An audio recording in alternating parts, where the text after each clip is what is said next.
সাহিত্যিক ধীরেন্দ্রলাল ধরের বিখ্যাত ঐতিহাসিক উপন্যাস নীলকর এলো দেশে। মানুষের ইতিহাস অবিরত সংগ্রামের ইতিহাস। ন্যায় ও সত্যের জন্য মানুষকে লড়তে হয়েছে বারবার। আমাদের দেশেও অন্যায়, দুর্নীতি ও নিপীড়ন প্রচণ্ড দাম্ভিকতায় আত্মপ্রকাশ করেছে বারে বারে। শতাধিক বছর আগে তা দুর্বার হয়ে দেখা দেয় একদল বিদেশি বণিকের স্বার্থে। ইংরেজ বেনিয়ার দল ব্যবসা করতে এসে শঠতার আশ্রয় নিয়ে রাজ্য দখল করে সোনার বাংলার সম্পদ লুণ্ঠনে উদ্বুদ্ধ হয়।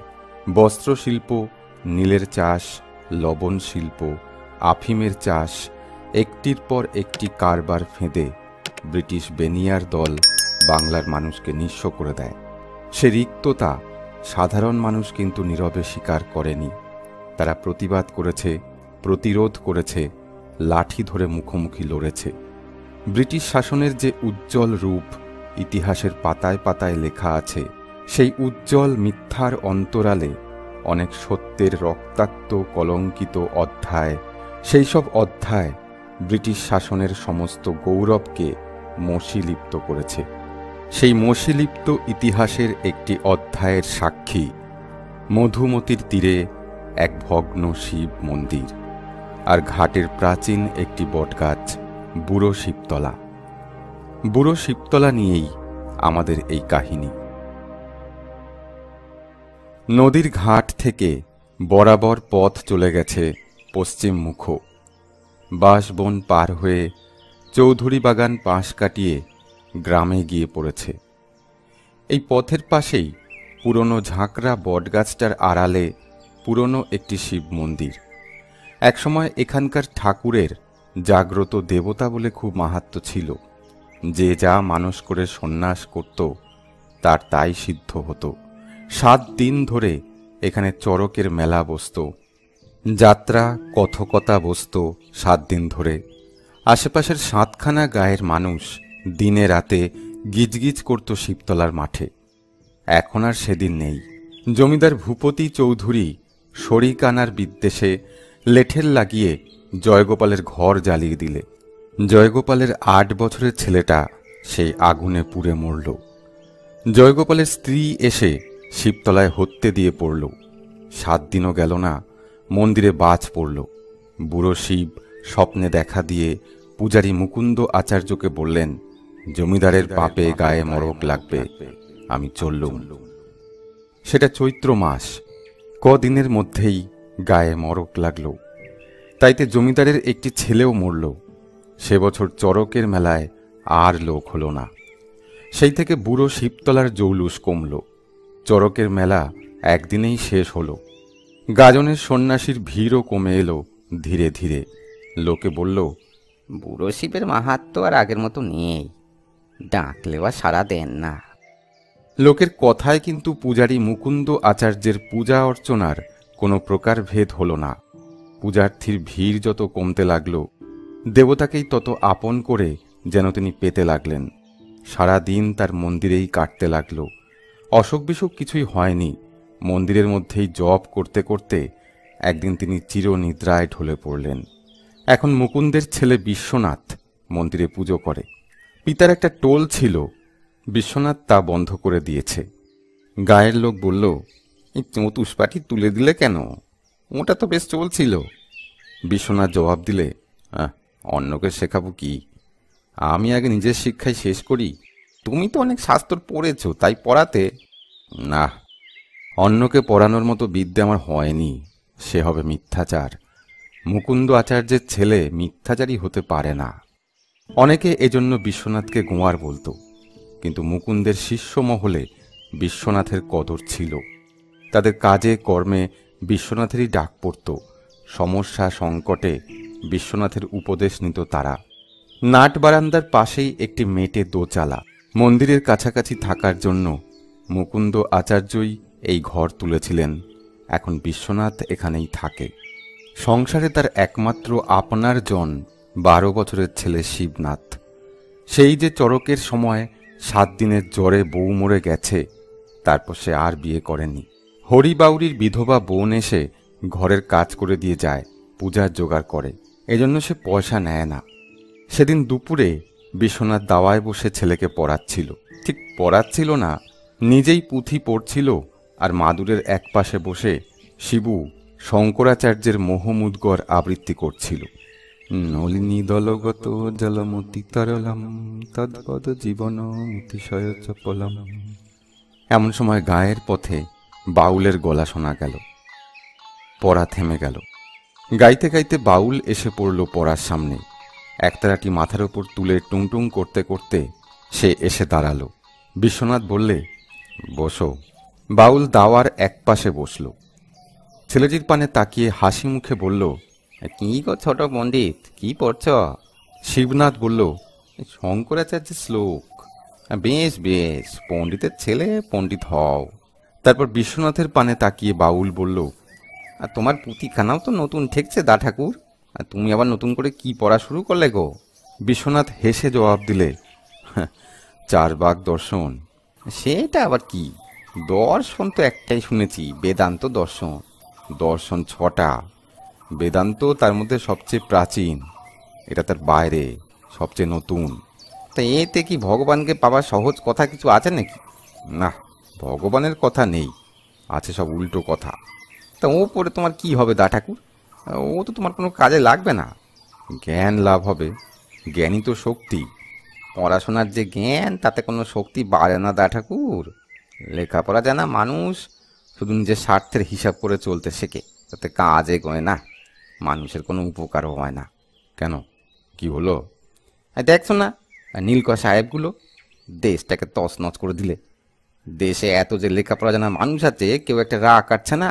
লেখাপড়া জানা বাবুরা কলকাতায় বসে বসে নাচ দেখছে, গান শুনছে, মদ খাচ্ছে, আর সাহেব শুভর খবরদারি করে মজায় দিন গুজরান করছে। দেশে যে কি হচ্ছে সে খোঁজ রাখছে না। কেন, নতুন করে আবার কোথাও কিছু শুনলে নাকি? কদিন তো তোমায় দেখিনি, কোথা থেকে ঘুরে এলে বলো তো শুনি। গিয়েছিলাম গো কেঁদুলিতে, জয়দেবের মেলায়। সেখানে গিয়ে কত কথাই তো শুনলাম। নীলকুঠির সাহেবগুলো যা খুশি তাই করছে, ঠেঙিয়ে মারছে, ঘর জ্বালাচ্ছে, দুঃখের আর শেষ নেই।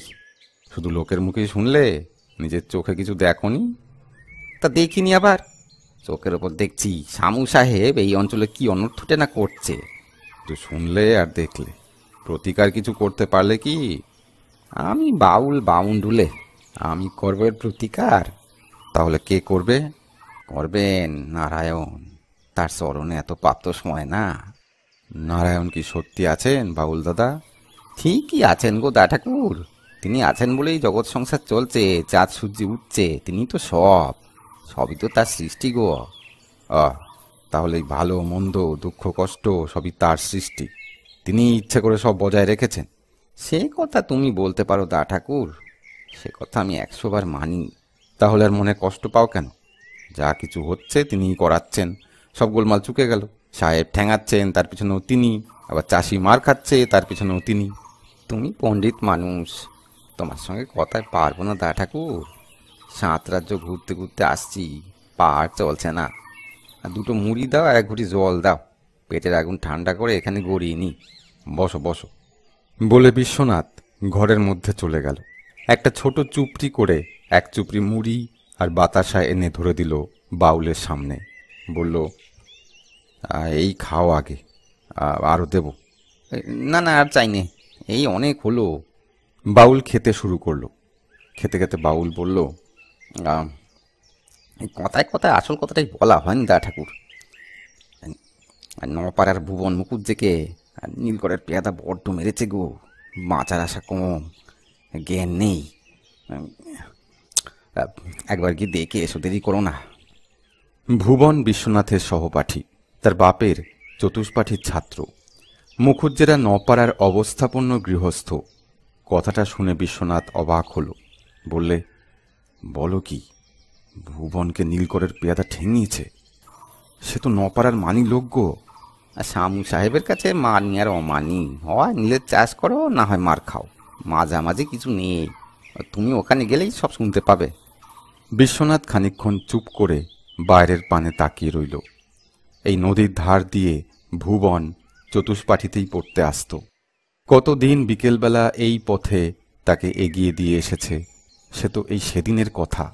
কোনো এক সময় বিশ্বনাথ উঠে পড়ল, চাদরখানা কাঁধে ফেলে বললে, বাউল দাদা, আমি একবার নপাড়া থেকে ঘুরে আসি, তুমি থেকো। ছেলেটা একা রইল।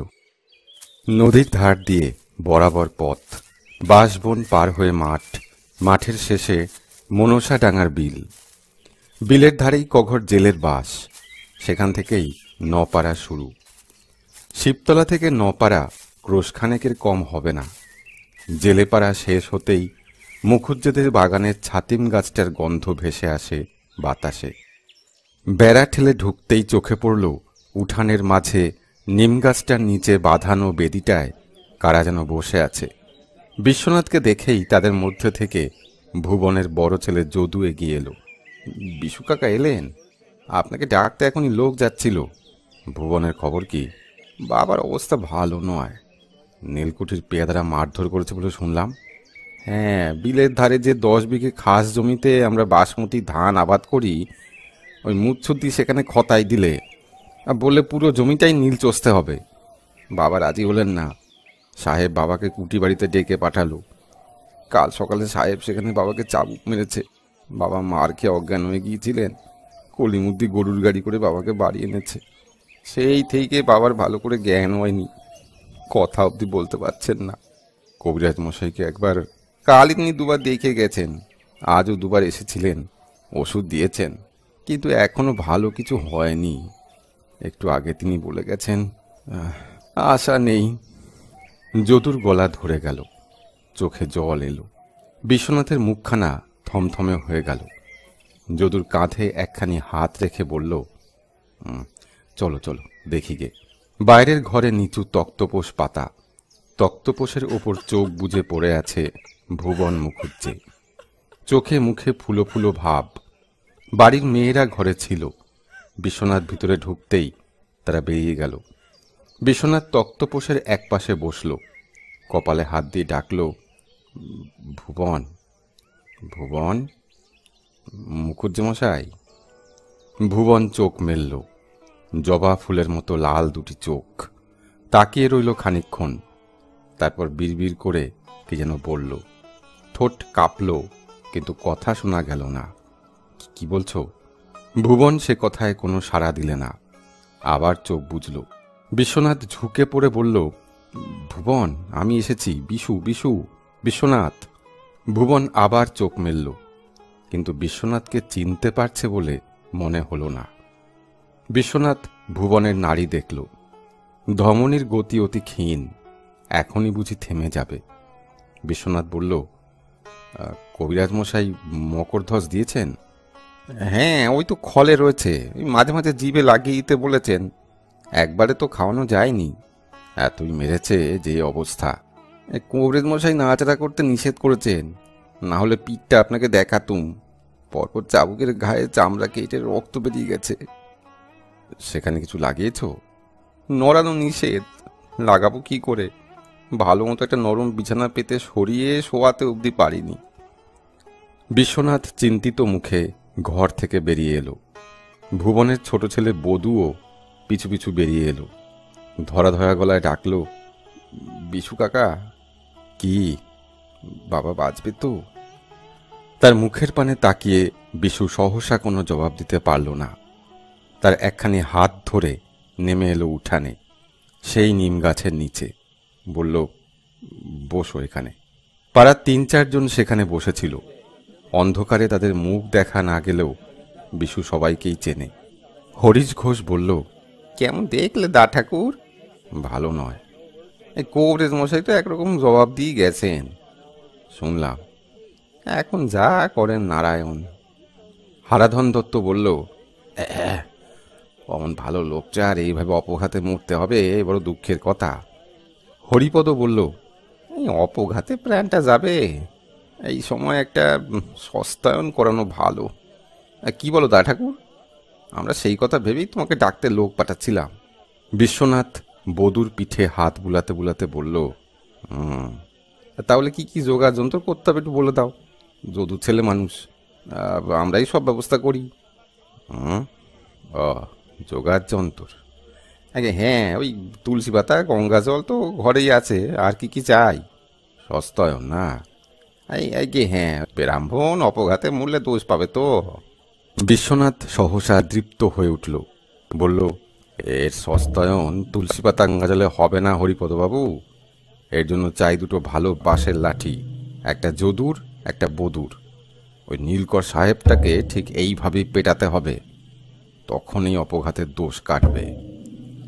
এই তুমি কি বলছো দা ঠাকুর? শাস্ত্রের এই একমাত্র বিধি। তারপর যদুর পানে তাকিয়ে বিশু বলল, যদু, তোর কত বয়স হলো রে? 15। বধুর বয়স কত? 13। লাঠি ধরার মতো বয়স তোদের হয়েছে। তোদের বাবাকে ওরা যেভাবে মেরেছে, তোরাও সেইভাবেই সাহেবকে পেটাবি, সেই হবে সস্তায়ন। দু ভাই আজ থেকে লাঠি ধর, পুজো আননি, গায়ত্রী জপ সব এখন থাক। হরিশ বলল, তুমি কি বলছো দা ঠাকুর?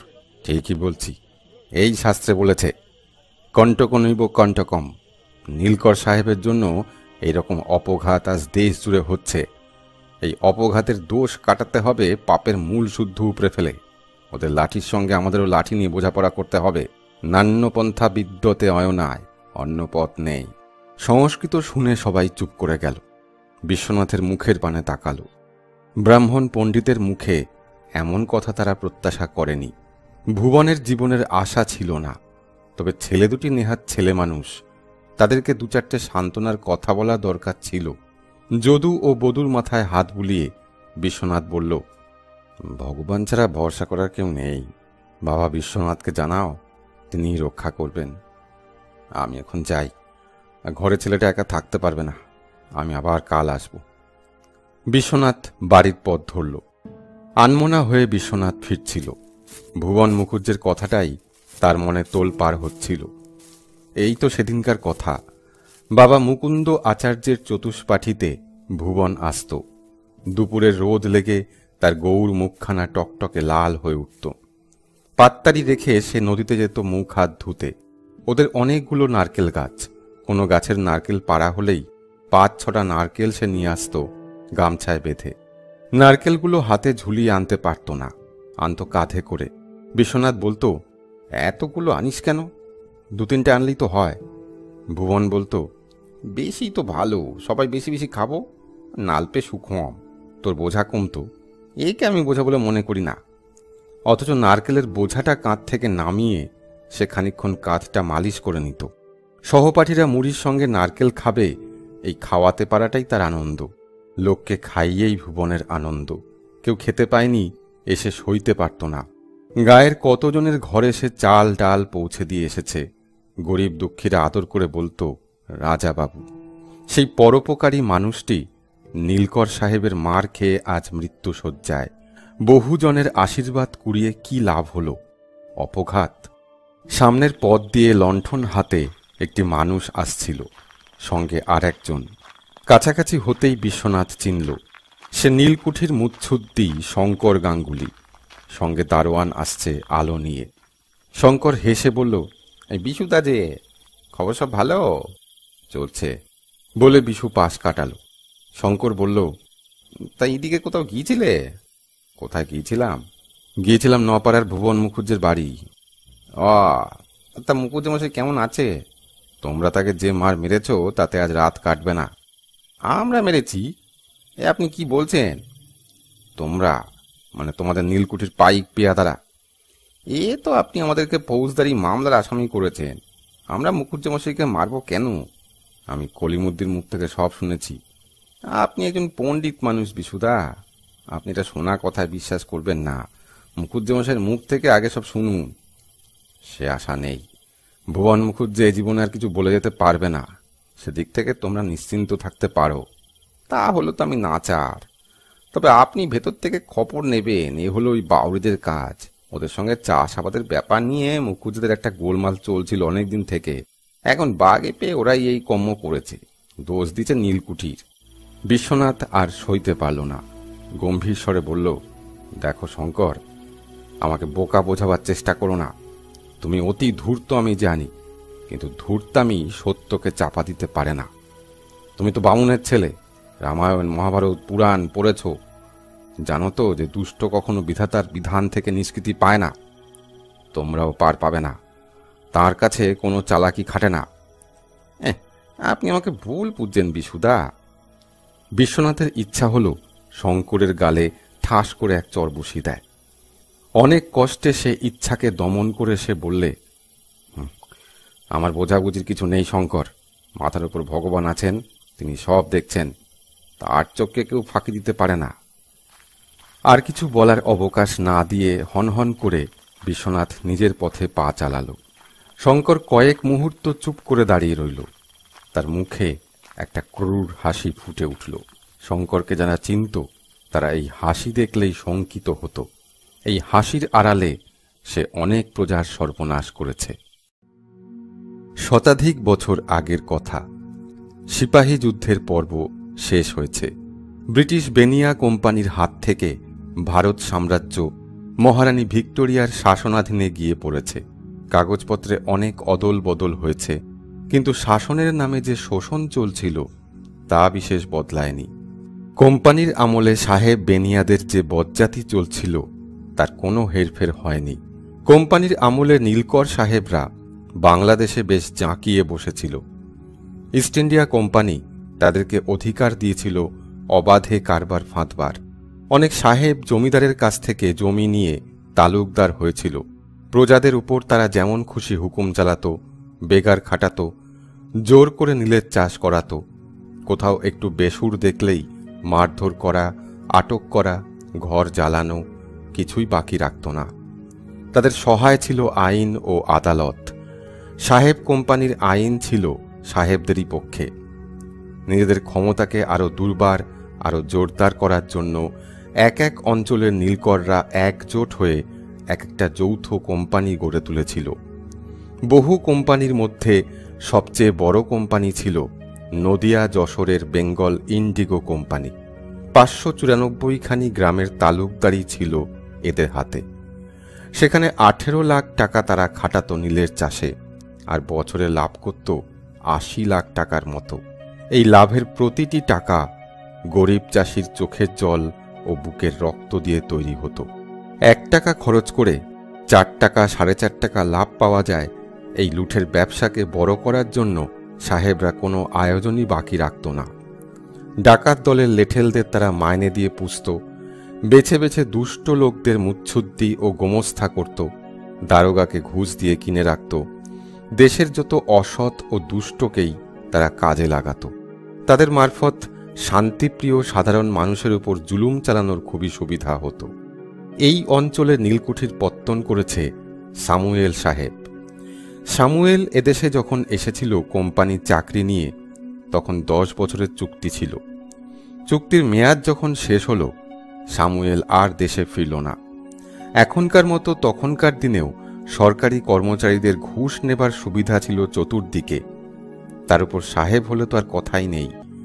কোনো সাহেব সম্পর্কে কোনো দুর্নাম রটলে ওপরওয়ালারা সে কথা কানেই তুলত না। কেউ কোনো অভিযোগ তুললে তাকেই নাজেহাল হতে হতো। ওয়ারেন হেস্টিংস সম্পর্কে ঘুষের অভিযোগ তুলে মহারাজ নন্দকুমারকে ফাঁসি যেতে হয়েছিল। এই সুযোগ সুবিধা স্যামুয়েলও কাজে লাগিয়েছিল। 10 বছরের চাকরিতে নানা ফন্দি ফিকিরে স্যামুয়েল বেশ কয়েক হাজার টাকা জমিয়ে ফেলেছিল। সেই টাকা নিয়ে স্যামুয়েল নামল নীলের কারবারে। এই ব্যবসায় কিছু জানার বা বোঝার বা শেখার দরকার ছিল না। প্রয়োজন ছিল শুধু ব্যবহারটাকে ব্যবসার উপযোগী করে তোলা। অর্থাৎ এদেশের গরিব চাষি মজুরদের সঙ্গে সবসময় দাঁত খিঁচিয়ে কথা বলা, এদিক ওদিক দেখলেই বুট শুদ্ধ লাথি মারা, হাতে চাবুক রাখা, যখন তখন যার তার পিঠে 2-4 ঘা কষিয়ে দেওয়া। 10 বছর এদেশে সৈনিকের কাজ করতে করতে এই বিদ্যা সামুয়েল রীতিমতো আয়ত্ত করেছিল।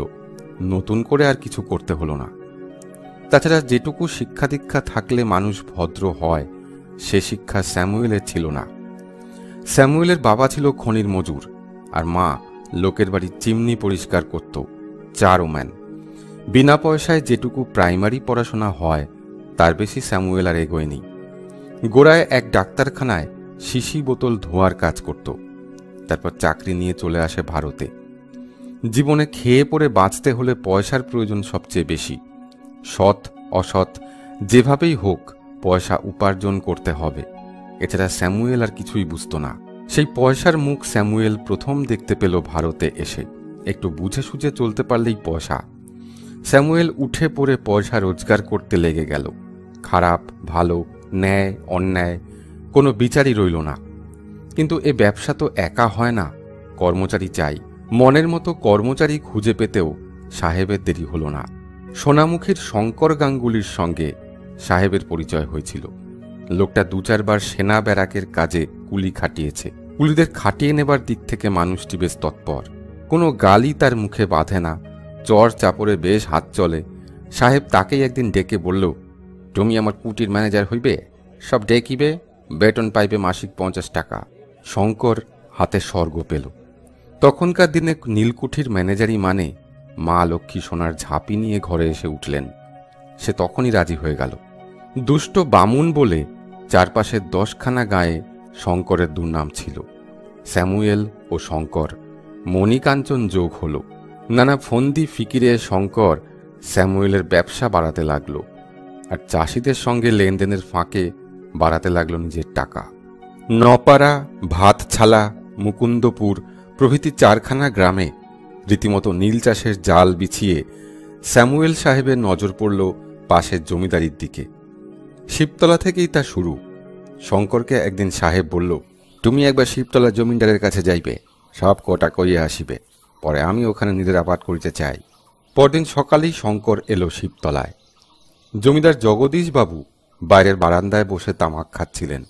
শঙ্কর এসে নমস্কার করল, বলল, আমি স্যামুয়েল সাহেবের কাছ থেকে আসছি।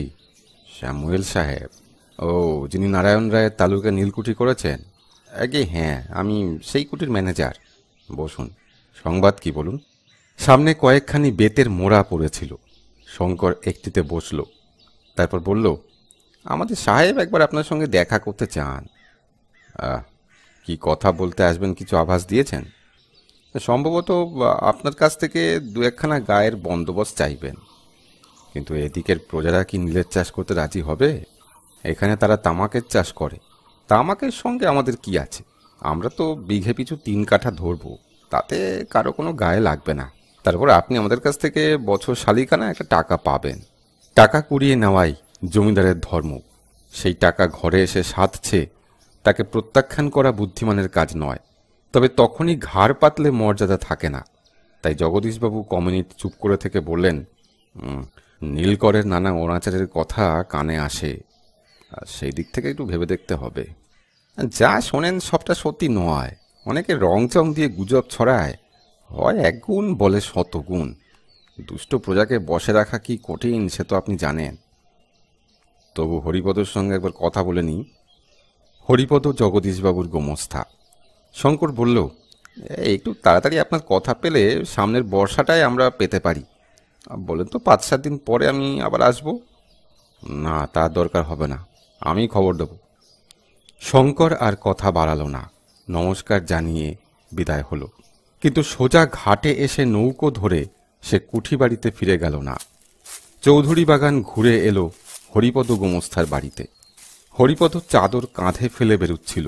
শঙ্করকে দেখে আপ্যায়ন করল, এই যে, আসতে আগে হোক, বসতে আগে হোক। হরিপদ দাওয়ার উপর মাদুর বিছিয়ে দিলে।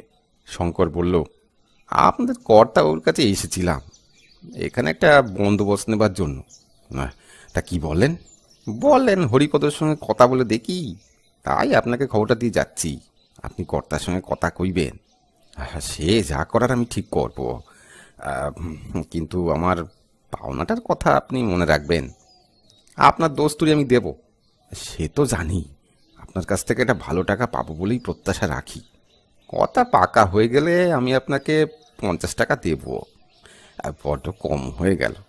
আমি আশা করছিলাম আগে আমাদেরকে এখানে বসতে দিন, গোড়াতেই বেশি চাইলে সাহেব তো বিগড়ে যাবে। এখানে ভালোভাবে ব্যবসা ফাঁদতে হলে আপনার উপরই তো নির্ভর করতে হবে। পরে তো আপনি দফে দফে অনেক দস্তুরি পাবেন। আমরা ছাপোষা মানুষ, পেটে খেলেই পিঠে শোয়। আপনার কাছে ভরসা পেলে আমি সব ঠিক করে দেব। আমাদের সুবিধে হলে আপনারও সুবিধে হবে, এ তো আমি কথা দিয়েছি। আমার কথা নড়চড় হবে না। একটু তামাক ইচ্ছে করবেন? না, আর দেরি করবো না। সাহেব হয়তো আমার জন্য বসে থাকবে।